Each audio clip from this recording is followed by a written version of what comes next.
One thing as I was doing research for our show, it's coming across on your website.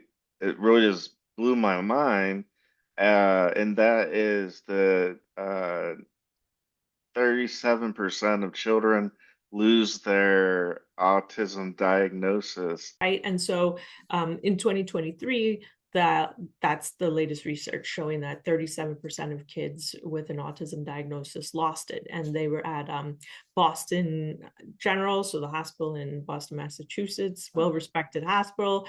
And so they looked at kids that were diagnosed with autism, and then several years later, did they still have the autism diagnosis? And 37% lost it. Sure. So that's one of the pieces of information that particular research publication wasn't available when my daughter was diagnosed.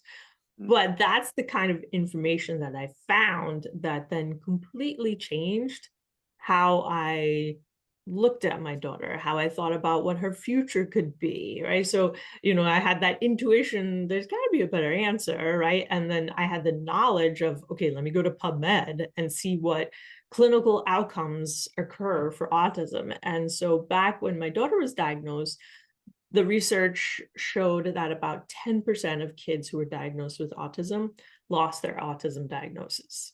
And that for me, I thought, okay, nobody's telling me this part. This is important information. 10%, Okay. yeah, it's small, but I got to take a shot, right? So like this is where quality information makes a difference. And so then over the decades, there were always, one or two publications that showed an autism diagnosis wasn't permanent. It was a small amount.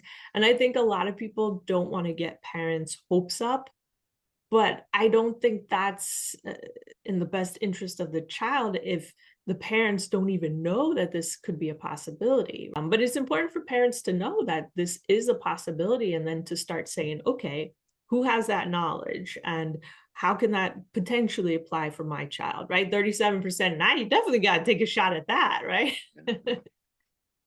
Oh yeah.